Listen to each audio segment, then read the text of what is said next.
The Knicks are 2-9 in their last 11 games, and they're about to get much worse. The Knicks didn't do anything. They really believed that last year was legit.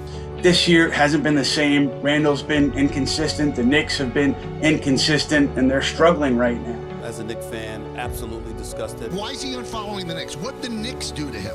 A lot of uncertainty around the Knicks now. He's hurt the Knicks more than the Knicks could have ever hurt him.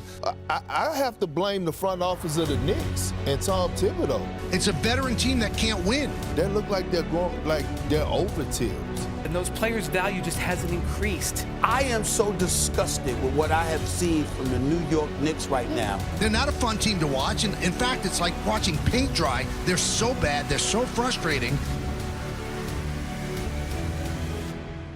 With the Trailblazers becoming one of the most lackluster playoff teams in the entire league over the past few years, there have been many rumblings about Damian Lillard leaving the Blazers. Some have said that he was Lakers bound, others believe that he could join a variety of other teams in contention, but the main team that has been in Damian Lillard trade talk is the New York Knicks. Between the large market, to the immense amount of young assets that this team has, to many, it just seems like the Big Apple is the perfect place for Dame to demand a trade. But he just said something about the Knicks that might have just ruined their future, and any chances of making a huge trade happen down the line. Today, we have to talk New York Knicks and Damian Lillard, in particular, taking a deep dive into what Dame said, the future of the Knicks as a whole, and why their last season might have just been a fluke, along with what this team needs to improve if they want to bounce back in the second half of the season. But let me just say that Damian Lillard just tweeted that he'd go to New York if you hit that like button on this video and subscribe. So if you Knicks fans want to see this happen, I would highly encourage you to hit that like button. But all jokes aside, let's talk Knicks. Coming into the season, this Knicks team had tremendously higher expectations than years past. Sure, they were a first round exit after not showing up when it mattered most, but this team was young and inexperienced, so many believed they would only get better as time goes on,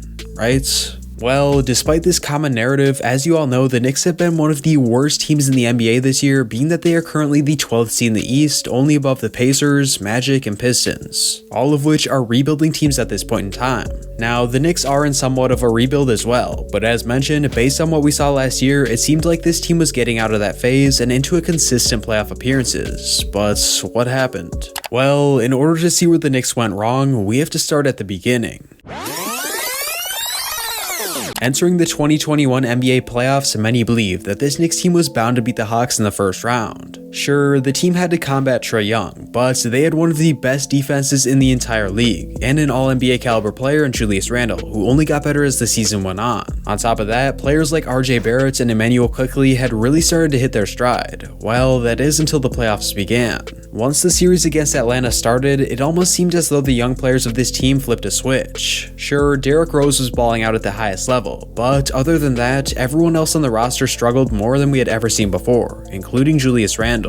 The series definitely didn't go the Knicks' way as they fell to the Hawks in terrible fashion, but despite this, the team still offered Julius Randle a max extension that at the time, people believed he deserved. But now, well, now it is a very different story. To say that Randle has underperformed this season is an understatement. I mean, last year, the man was absolutely tremendous on the offensive end, averaging 24 points per game while shooting 45% from the field and 41% from three, a new trait that Randle had seemingly added to his bag overnight. Since Randle joined the league, people said that he was a 3-point shot away from being an all-star, and last year, it looked like he finally achieved that. Now though, well, let me just pull up the stats. So far this season, Randle's numbers have taken a significant dip, being that he is just averaging 19 points per game on 42% from the field and 30% from three. Yeah, you heard me right. This man's three ball dipped over 10% from last year, and the worst part is, no one really knows why. Because of Randle's regression and how the New York fanbase acts, there has been some tension to say the least. Due to this, some believe that Randle's time of being a star in New York is coming to an end, which has opened up the door to discussions about Dame in the future. As I said, Dame has been linked to the Knicks for a while now, because people have been thinking this man will demand a trade for the past 2 years, yet here we are. The Blazers just made monumental moves at the deadline that no one really understood. The team said that they're trying to clear cap to build around Dame, but with the only free agent stars this offseason being LaVine and Beal, things aren't really looking good for the Blazers. So could Dame possibly demand out of New York?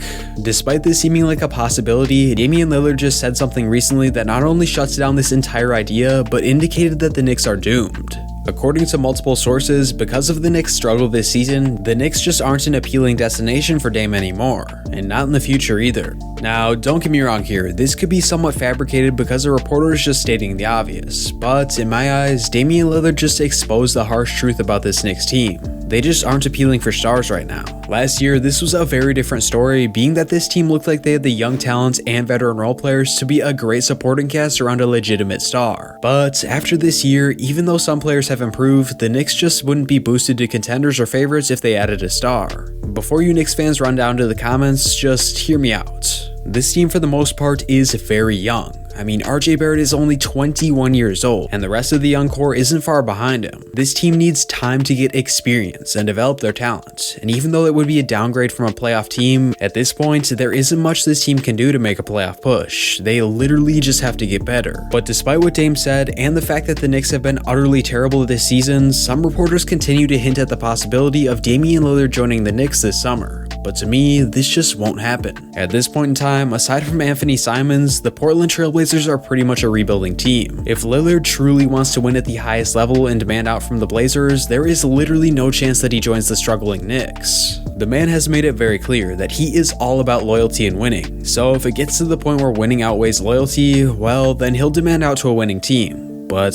that's just it. At this point in time, the Knicks are not playing winning basketball. I hate to say it, but if this team continues to struggle as the years go on and aren't able to turn their young talents into stars, they will likely stay in the rut they've been in for the past decade and remain an unlikely destination for free agents to sign with. But I believe there is a way for this team to turn things around and change the minds of stars like Dame. I believe the Knicks just have to be bad. Now, I know what you're thinking. The Knicks being bad is exactly why stars don't want to join this team. Even though that is true, if there was one year to be bad, it is this one. Because if you didn't know, the 2022 NBA draft class is absolutely and utterly stacked. And if the Knicks secure a top 5 pick, they could turn things around very quickly. And when I say very quickly, I mean it. Between insane prospects such as Chet Holmgren and Pablo Banchero to other great players like Jaden Ivey, the top 5 of this draft are literally all franchise-changing players. So yeah, I think the Knicks just need to be bad. At this point, the team is either fighting for a play-in spot, or they could tank and potentially get a cornerstone for the future that could attract stars down the line and make New York one of the best teams in the entire league.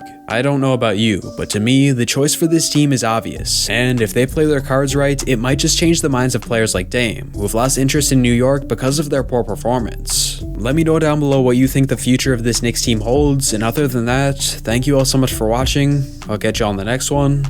Woods out. No, no, no! And that's the reason why. Right there, the left hand. We already know you could use your left. Could you use